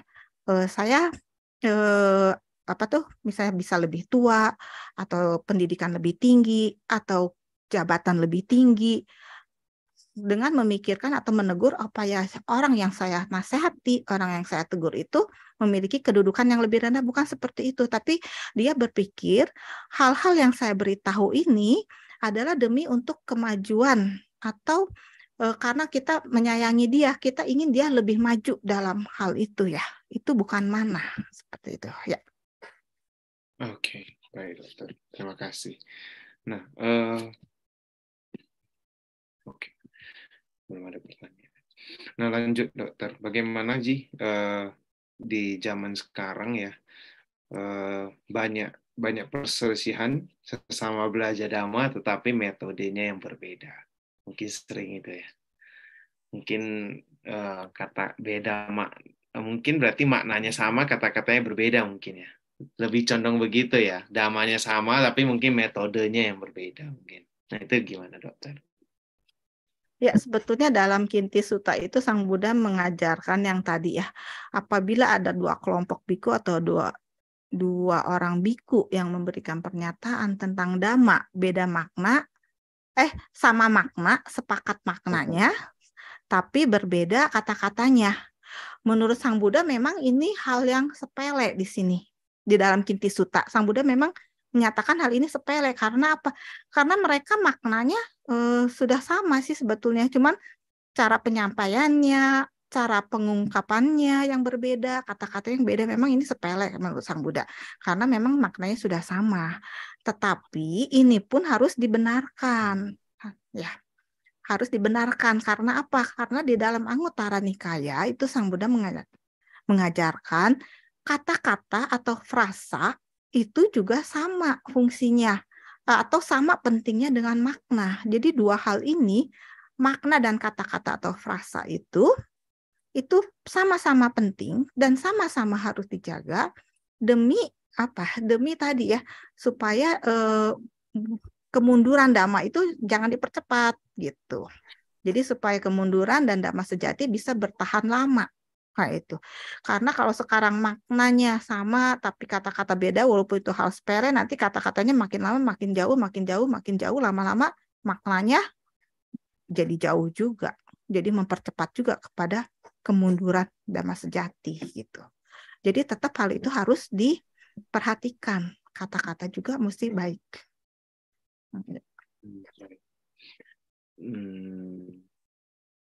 Ini ada pertanyaan dari Jum, dari Pak Harjoyo. Malam dok, bagaimana kalau yang menegur justru pihak yang punya pandangan salah? Selain temperamen, juga otoriter. Sikap kita bagaimana? Sikap kita harus bagaimana? Ikuti salah, tidak ikuti dapat teguran. Wah, oh ya, ini sering nih dokter. Bukan yang negur yang tahu, malah yang negur yang salah. Ya, terima kasih Pak Harijoyo. Kasus ini juga memang suka juga bisa kita bisa kita temui juga ya kasus ini. Yang negur yang salah, yang negur yang salah menegur yang benar. Ya, kalau dalam hal ini setelah kita tahu ya, yang negur itu justru yang salah, menegur yang benar. Mungkin yang salah, yang menegur itu tadi punya otoriter ya. Temperamen dan otoriter pula itu loh. Ya, mungkin dia punya otoritas atau mana. Nah, caranya bagaimana? Ya terpaksa kita harus mencari orang lain yang lebih dari dia. Yang lebih dari dia itu maksudnya orang lain yang mungkin kemampuannya lebih dari dia atau orang tersebut dipandang apa ya? Bisa diikuti gitu, yang bisa diikuti oleh dia. Nah, itu jadi bukan kita udah nggak bisa deh kalau misalnya dia di atas kita gitu loh. Kalau dia di atas kita negur dia sudah pasti nggak mungkin. Jadi harus yang menegurnya pasti harus orang yang mempunyai otoritas terhadap orang tersebut. Jadi harus cari, kita harus butuh bantuan orang lain. Sedangkan di kitanya sendiri sikapnya ya jangan ngikutin yang salah, pasti ya, jangan ngikutin yang salah. Gitu. Tapi harus mencari orang lain karena kalau kita yang balik negur, wah itu bisa kacau kayaknya ya. Karena dia menganggap kita di bawah dia ya, otoriternya dia. Jadi harus cari orang lain yang di atas dia. Harus cari bantuan orang lain. Gitu. Nggak kita nasihati, dok. Kenapa? Nggak terima. Kalau dinasihati pasti nggak terima tuh. Nggak terima. Jangan bilang orang yang otoriter terhadap kita dinasehati. Tadi saya kan bilang, semua orang tidak senang dinasehati. Termasuk orang yang di bawah kita. Kalau kita jadi orang tua, terus tiap hari nasehatin anak, kamu begini, begitu, harus begini, harus begitu, tidak boleh begini, begitu. Anak pun sebetulnya tidak senang, walaupun dia tidak protes karena takut. Karena orang tua otoriter. Iya, apalagi orang yang di atas kita. Itu nggak mungkin deh. Nggak mungkin deh, pasti harus cari orang lain. Ya, mungkin Pak Harjoyo mungkin terjawab ya. Kalau masih belum nanti boleh ditanyakan kembali. Nah, Bu, Dok, ini ada pertanyaan pribadi dari Pak Wahidin. Apakah dijawab atau enggak? Atau singkat aja mungkin ya. Saya bacakan ya pertanyaannya. Iya. Selamat malam Bu Kindela. Mohon penjelasan percecokan terjadi dalam keluarga. Contoh, istriku menyuruh ayahku untuk pindah tinggal di ruko yang mana tempat tersebut tidak memadai untuk ditinggalin. Sedangkan orang tua istri datang menginap. Saya marah karena menyuruh ayahku pindah dengan membalikkan bertanya kepada istri kenapa orang tua dia yang tinggal di ruko. Sampai aku menegur ibunya, siapa yang mengajari istriku bisa berpikir mengusir cara yang baik. Bagaimana, apakah saya harus UPK? Mungkin lebih netral lah ya dok. Mungkin lebih netral aja ya. Tidak berpihak mungkin ya. Silakan. Ini jadi konsultasi masalah pribadi. Mungkin dijawab singkat aja dok. Saya lebih Ya, ke netralnya aja ya. ya, terima kasih ya. Jadi gini, itu istrinya itu bisa mendengarkan kata-kata Bapak enggak? Pertama, bisa apa enggak? Soalnya kalau suami istri sudah banyak perbedaan pendapat atau perbedaan masalah, itu biasanya akan sulit. Baik istri maupun suami itu biasanya akan sulit. Istri diberi nasihat oleh suami atau suami diberi nasihat oleh istri itu biasanya agak sulit kalau sudah keluarga kurang harmonis biasanya. Itu harus tahu dulu ya. Terus kedua, alasannya apa yang tadi? Alasannya kenapa dia melakukan itu? Alasannya. Nah, dan yang ketiga, semua orang tidak suka dinasehati. Jadi cara menegur, cara memberi taunya itu juga ada caranya gitu loh. Jangan menasehati, jangan langsung menegur. Tapi cari alasannya, terus cari bagaimana caranya supaya si istri itu sendiri yang memberikan dari dia sendiri gitu loh, yang mengungkapkan kenapa dia berlaku seperti itu. Apakah hal ini baik, apakah hal ini buruk, di mana baiknya, di mana buruknya, di mana untungnya, di mana ruginya. Itu dari pihak istri. Dan tadi Sang Buddha mengatakan, jangan dari satu pihak, pihak yang satunya lagi pun, yang berselisih pun harus ditanya seperti itu. Jadi pihak orang tua pun harus ditanya alasannya kenapa, perasaannya dia bagaimana, senang atau tidak. Lalu menurut dia bagaimana, apakah dia ada keuntungannya tinggal di ruko atau pindah, apakah dia merasa tidak nyaman, apakah dia merasa nyaman atau dia merasa enak. Nah, itu juga harus ditanya. Jadi jangan sampai berpikir menurut saya, orang tua saya atau istri saya tuh salah berlaku begitu, itu nggak enak. Tetapi ternyata bagi orang yang melakukannya atau yang tinggal, orang tuanya ternyata malah dia merasa lebih nyaman. Itu bisa aja. Jadi kita jangan lihat menurut kita, tapi kita lihat harus dari orang itu gitu loh. Jadi itu semua harus ditanya. Kalau bisa sendiri, tetapi kalau misalnya nggak bisa sendiri, ya harus bantuan orang lain lah. Jangan segan-segan meminta bantuan orang lain yang bisa dipercaya, yang memiliki keterampilan untuk seperti itu, untuk kemampuan ya. Ya, semoga bisa memberikan sedikit gambaran ya, harus bagaimana. Jadi jangan langsung tegur, jangan langsung nasihati, jangan langsung pikir oh itu tidak nyaman atau apa. Oke. Dicari tahu dulu ya, dicari tahu dulu alasannya. Nah, banyak dok, kita berbicara menyinggung sedikit tentang sila ya dok. Nah, di zaman sekarang itu kan banyak banyak perkembangan makna, terus banyak juga mungkin mungkin pemaknaan sila yang mungkin banyak beda makna jadinya. Mungkin kata-katanya sama, pemaknaannya yang berbeda akhirnya. Jadi sehingga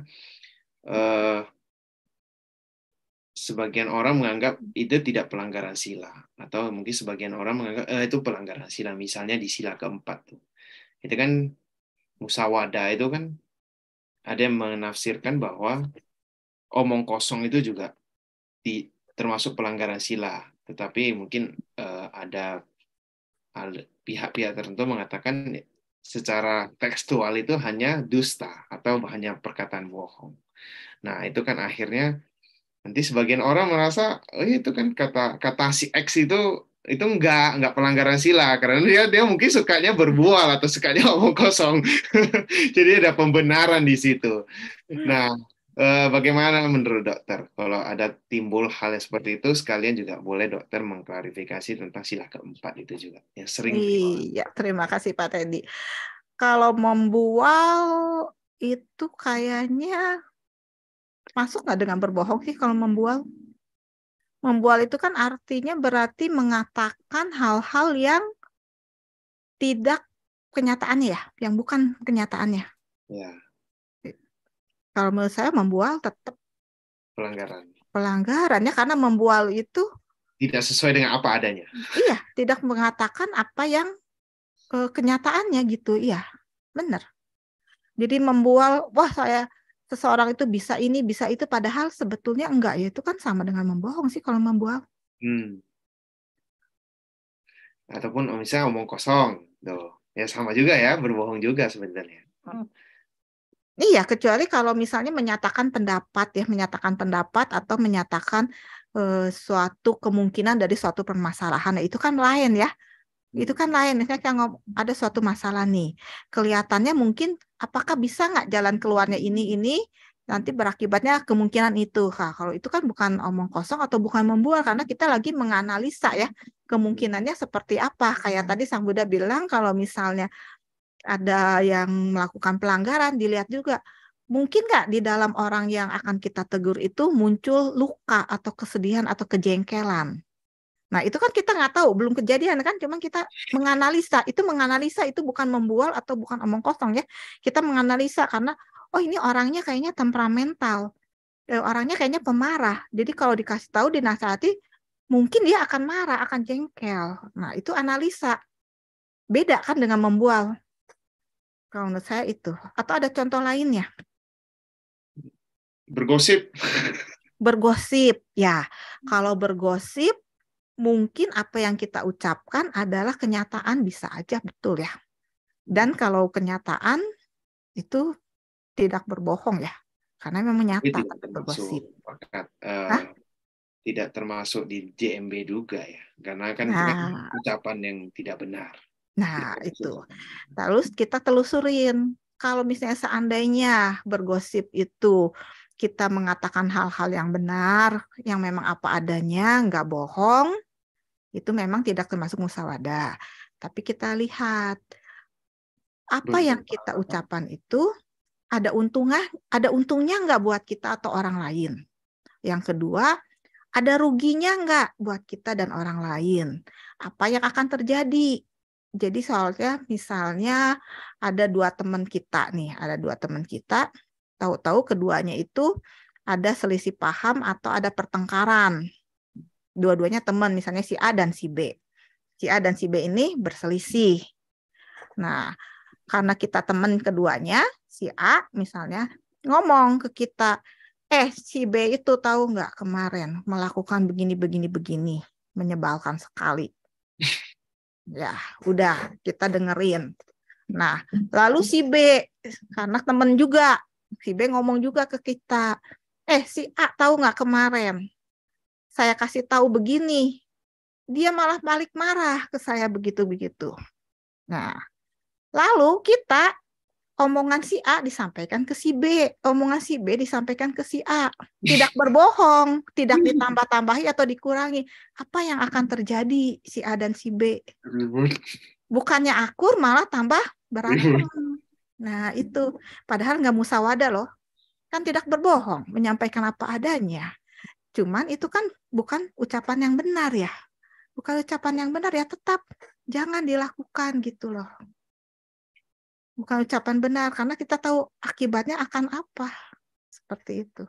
Jadi jangan hanya kita melihat, kan nggak bohong, nggak ditambahin, nggak dikurangin. Kalau bisa nih aku rekam aja nih. Direkam langsung didengerin, jadi bukan ngomong nih. Jadi asli nih, yakin, nggak diedit.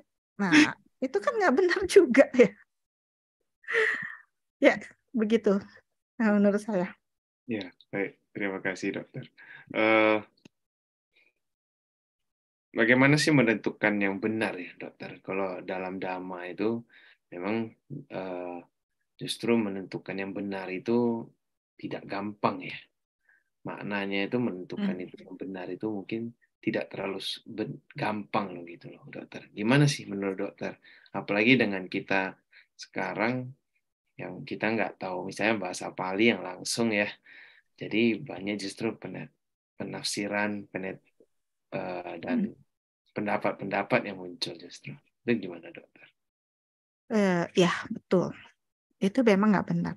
Ya akhirnya kalau menurut saya sih tetap kembalikan kepada apa yang diajar Sang Buddha. Apa yang diajar Sang Buddha kita bisa cari maknanya baik di dalam kitab Tipitakannya sendiri maupun di kata-katanya atau maupun buku-buku karangan para acarya yang bisa diandalkan ya, yang kita tahu. Kita kembalikan, kita belajar, kita pahamin, kita lihat di situ. Jadi kita harus menggali semua. Nah, untuk praktisnya karena untuk mempelajari itu mungkin juga kembali tidak gampang kali ya, tidak gampang juga. Untuk praktisnya itu biasanya pedomannya kalau ini benar berarti akan membawa manfaat bagi kita atau orang lain, akan membawa kedamaian, ketenangan, kebahagiaan bagi kita. Tetapi kalau itu tidak benar, biasanya akan membawa kerugian atau tidak bermanfaat baik bagi diri kita atau ada orang lain yang dirugikan, juga tidak akan membawa ketenangan, kebahagiaan atau kedamaian bagi kita atau bagi orang lain. Biasanya itu bisa jadi pedoman juga untuk praktisnya. Baik. Gitu. Oke. Mungkin harus lebih belajar lagi ya, belajar lebih banyak lagi ya. Dan belajar lagi dan kita lihat juga ini ada nggak sih manfaatnya untuk kita? Untungnya apa, ruginya apa? Bukan dari sisi kita aja ya, dari sisi orang lain juga kita harus lihat juga. Oke dok, ini kalau melihat pada Kinti Sutta ini kan tentang biku. Ada nggak sih dok, bisa nggak kita melihat antara umat dan bikunya sendiri gitu loh mungkin. Karena juga sering kan, apalagi umat yang dekat dengan biku, nah ada terlalu dekat nih jadi akhirnya tidak ada ini ya. Pernah saya lihat itu bahwa biku itu bersendau gurau dengan umat itu, wah seperti apa ya, seperti bikunya yang mencari umat gitu loh. Bukan umatnya mencari biku dan umat mencari biku itu nggak belajar dhamma lagi, justru banyak yang ngobrol, banyak yang ketawa-ketawa dan sebagainya. Nah, apakah kalau kita menganalisisnya dari Kinti Sutta ini, bagaimana hubungan antara umat dan biku itu sendiri? Menurut dokter bagaimana? Kalau dalam Kinti Sutta ini, Sang Buddha tidak menyinggung tentang umat awam ya. Sang Buddha hanya mengajarkan pada para biku aja. Tetapi kalau dalam kita sekarang ini, para biku dan umat hubungannya juga ada yang seperti teman, benar-benar seperti teman. Ya, kita sebagai umat awam, sebaiknya kita belajar juga sedikit Winaya Biku. Yang penting-pentingnya yang kita tahu ya yang berhubungan dengan umat awam supaya kita bisa tahu, bisa bertindak kita itu harus seperti apa sih kepada biku agar tidak mengkondisikan biku melanggar winaya gitu. Kalau urusan tegur menegur atau apa winaya biku itu adalah urusan biku. Kita kayaknya umat awam nggak terlalu mencampuri urusan itu ya. Itu adalah urusan mereka sendiri, nanti mereka yang selesaikan. Urusan di kita adalah ya kita lihat kita sendiri, umat awam sendiri. Jadi kita harus tahu juga sih winaya para biku itu seperti apa. Jadi supaya kita bisa menjaga diri kita bagaimana dalam hubungan dengan biku gitu loh. Supaya tidak mengkondisikan biku melanggar winaya. Lalu kalau misalnya kita melihat ada orang lain, teman kita atau siapa atau umat lain berkelakuan misalnya potensial membuat si biku melanggar winaya, tetap ya tadi itu pedoman yang kasus-kasus itu, yang 5 kasus itu bisa digunakan gitu. Jadi kita harus memberi tahu si umat itu supaya dia bisa tidak berkelakuan seperti itu. Pedomannya tetap bisa itu, tapi tetap dari umat awamnya lagi sendiri ya. Jadi jangan umat awamnya yang menegur biku karena biku punya aturan tersendiri. Ya, baik dok. Justru berarti kita sebagai perumah tangga belajar winaya-winaya yang penting. Tahu sedikit lah ya supaya kita tidak mengkondisikan biku melanggar winaya. Kalau kita nggak tahu sama sekali kan potensial ya. Karena kita nggak tahu dikira sama aja apa tuh winaya biku sama umat. Nah, apalagi kita juga mau menasehati biku juga tidak boleh kan, Dok. Justru biku kan ada bagian. Ada bagiannya mereka sendiri yang itu ya. Jadi kalau ada umat yang seperti itu ya umatnya yang diberitahu kalau biku itu memiliki winaya seperti ini gitu. Jadi sebaiknya kita menghargai biku, terus kita tahu bagaimana cara kita bersikap kalau berhadapan dengan biku. Baik, Dok. Ini ada pertanyaan dari YouTube. Mungkin ini pertanyaan terakhir lah ya, Dok. Dari Ria dan Madina, masih dari penanya yang sebelumnya. Dok, bagaimana cara menerima teguran dengan bijaksana? Karena merasa penegurlah yang sebenarnya salah, sama-sama keras kepala. Ini yang merasa nih, belum tentu, padahal belum tentu yang menerima juga merasa benar kan, belum tentu juga kan, Dok. Penegurnya yang salah, bisa aja memang yang ditegur yang salah. Nah, bagaimana sih menerima dengan bijaksana teguran itu? Silakan, Dok. Berarti kita yang ditegur ya, kita yang ditegur orang lain. Ya, terus ditegur orang, terus kita merasa penegurnya yang salah gitu loh. Terus sama-sama kedua-duanya sama-sama keras kepala. Ya, terima kasih. Ini juga kasus yang banyak ya. Tetap kembali urutannya tetap kembali ke yang tadi Sang Buddha ajarkan. Itu urutan itu saya lihat untuk semua keadaan itu benar-benar cocok apa yang Sang Buddha ajarkan tadi itu. Pertama, misalnya kita ditegur padahal kita nggak salah. Menurut kita ya kita nggak salah, si penegur yang salah. Nah, pertama ya tetap kita jangan langsung ke bawah balik menegur atau balik memarahi. Itu pertama kita harus jaga dulu. Kita harus tenang dulu ya. Kita tenang dulu, kita lihat dulu, terus kita lihat dulu kenapa sih dia berlaku seperti itu, alasannya apa gitu. Kita bisa observasi misalnya di diri sendiri dulu ya. Observasi benar apa enggak. Kalau kita benar ya berarti misalnya negur yang salah. Atau kalau kita setelah lihat alasannya, observasinya ternyata kita yang salah, ya sudah. Kita terima aja ya, kita terima perbaiki. Terus kalau ternyata setelah observasi itu kita nggak salah, yang negur yang salah. Nah, jadi observasinya, alasannya dicari kenapa sih orang itu bisa menegur seperti ini. Nah, setelah itu, setelah tahu alasannya apa, kita bilang ke dia gitu. Tapi tentu pada waktu yang berbeda. Jangan pada saat itu. Kalau pada saat itu lagi dua-duanya panas istilahnya, itu agak sulit. Cari setelah agak tenang dulu sedikit. Jadi jangan langsung cari agak tenang dulu. Setelah kita tahu, kita kasih tahu baik-baik, lihat dia bisa nerima atau enggak gitu.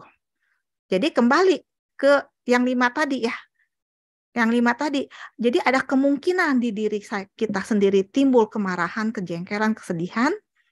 Juga di diri yang tadi si penegur itu kalau misalnya salah kita kasih tahu ada kemungkinan timbul. Nah, lalu pedoman selanjutnya tadi Sang Buddha lihat orang yang akan kita tegur itu yang tadi negur kita yang ternyata dia yang salah, itu ada kemungkinan nggak dia bisa berubah? Ada kemungkinan nggak sih dia apa tuh diperbaiki, direhabilitasi? Ada kemungkinan nggak? Kalau ada kemungkinan, walaupun akan timbul luka di keduanya, Sang Buddha bilang tadi harus dilakukan. Tetapi apabila si orang yang menegur kita ternyata salah, kemungkinan tidak bisa direhabilitasi, ya sudah berarti jalannya harus objektif atau UPK. Itu pedoman 5 itu menurut saya itu kasusnya sudah lengkap. Dan tahapannya itu juga sudah lengkap dan bisa untuk semua kalau menurut saya. Ini bisa kita jadikan pedoman. Cuman untuk cara menegur, keterampilan kita menegur, kan Sang Buddha memang nggak mengajarkan di situ ya. Kita cari di tempat lain bagaimana gitu cara menegur orang atau cara menangani itu. Itu ada banyak kok yang menyelenggarakan hal-hal seperti itu yang untuk kursusnya. Tapi pedoman caranya itu, nah ini yang harus kita pegang. Ya, kalau menurut saya seperti itu. Baik, terima kasih, Dok. Mungkin sudah tidak ada pertanyaan. Mungkin kita bisa ke closing statement. Apa sih harapan dokter setelah kita belajar Kinti Sutta ini? Silakan. Iya, terima kasih. Tentu ya dari Kinti Sutta tadi intinya adalah Sang Buddha sih menanyakan ya kepada para biku, apa sih pendapat para biku tentang diri Sang Bagawa. Setelah dijawab seperti itu, kenapa Sang Bagawa itu memiliki belas kasihan, mengajarkan dhamma, ternyata ada alasannya apa ya. Cara menjawabnya juga di terakhir ada ya. Cara menjawabnya itu kalau para biku ditanya setelah apa tadi, kalau para biku ditanya oleh petapa lain setelah Sang Buddha mengajarkan dhamma, apa yang didapat? Berarti harus menjawab. Para biku harus menjawabnya setelah mempelajari dhamma, para biku bisa kokoh di dalam hal yang baik, meninggalkan hal yang buruk. Sehingga kesombongan tidak akan muncul ya, tidak meninggikan diri sendiri maupun merendahkan orang lain. Tidak terjadi percecokan. Nah, sebelumnya Sang Buddha mengajarkan bagaimana cara menangani perbedaan makna dan kata-kata agar tidak terjadi perselisihan. Lalu cara menangani kasus-kasus yang terjadi pelanggaran. Nah, harapan saya dan juga apa yang saya bisa ambil dari sutta ini yaitu cara menangani perbedaan pendapat di dua kelompok atau di dua orang supaya tidak terjadi perselisihan, dan cara menangani suatu pelanggaran kalau di umat awam mungkin sesuatu hal yang tidak berkenan atau tidak salah, itu poin-poin dan tahapan-tahapannya itu bisa kita ambil, bisa kita jadikan pedoman gitu loh untuk menangani hal-hal kasus-kasus yang kita hadapi dalam kehidupan sehari-hari. Itu bagus sekali gitu loh. Tahapan-tahapan dan cara-caranya seperti ini. Itu yang harus kita ambil. Mengenai keterampilannya nanti kita bisa belajar di tempat yang lain. Ya, seperti itu. Semoga kita semua bisa mengambil manfaat dari contoh-contoh kasus tadi dan cara penanganannya ya, supaya kita bisa terapkan ke dalam kehidupan kita sehari-hari di dalam kita menghadapi semua kejadian yang kita hadapi. Sehingga kita semua bisa bahagia, damai, rukun, dan juga perkembangan mental kita bisa berkembang. Ya. Terima kasih atas perhatiannya. Baik, terima kasih Dok. Sharing Anumodana, sharing hari ini sungguh bermanfaat. Kinti Sutta untuk kita semua. Semoga Bapak Ibu yang mendengarkan ini semuanya mendapatkan manfaat dari sesi malam hari ini. Berikutnya Dok, izin untuk pada dokter untuk memimpin Patidana ya. Iya. Silakan Dok. Iya, Bapak Ibu semua, setelah kita bersama-sama belajar pada malam hari ini, kita akan melakukan pelimpahan jasa. Semoga apa yang telah kita perbuat, perbuatan kita yang baik ini bisa bermanfaat juga bagi makhluk yang lain. Ya. Di sini saya akan memimpin pembacaan Patidana.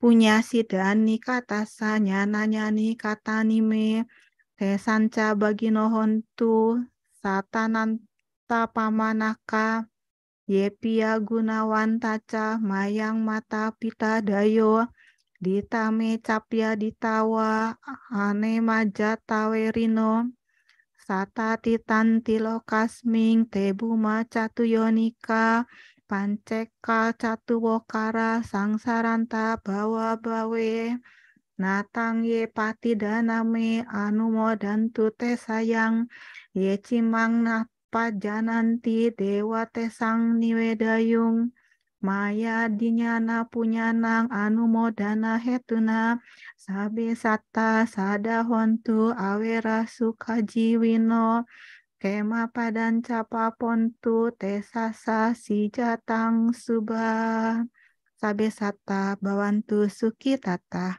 Semoga semua makhluk hidup berbahagia.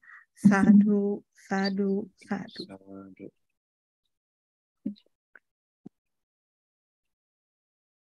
Baik, terima kasih dokter. Nah, berikutnya mari Bapak Ibu kita tutup acara Dhamma Sakaca online hari ini dengan kembali membacakan nama Karapata yang akan saya pimpin. Mari semuanya bersikap anjali.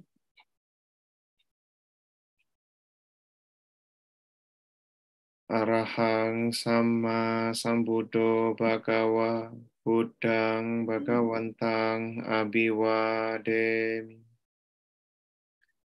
Swakato Bhagavata Dhammo Dhammang Namasami. Supartipano Bhagavato Sawaka Sangho Sanggang Namami.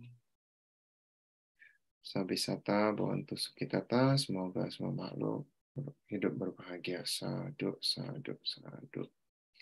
Ya, baik. Terima kasih Bapak Ibu semuanya yang sudah bergabung hingga di akhir. Nah, berikutnya kita akan melihat pengumuman untuk acara berikutnya dan ada terbuka kesempatan untuk berdonasi. Silakan Bapak Ibu yang ingin berdonasi dan melihat acara berikutnya. Silakan di capture Bapak Ibu.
Akhir kata, saya mewakili semua kru yang bertugas mengucapkan anumodana kepada Dr. Kindela dan kepada Romo Ramani, Bapak Ibu yang sudah bergabung hingga akhir.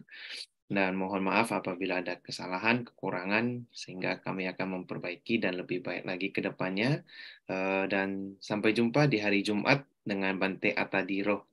Selamat bergabung kembali di hari Jumat. Terima kasih Anumodana, terima kasih semuanya. Sukihontu, Namo Buddhaya. Ya, terima kasih semua. Sukihontu, Namo Buddhaya. Ya, terima kasih dokter. Thank you, Ya, seri terima ini kasih. bagus banget.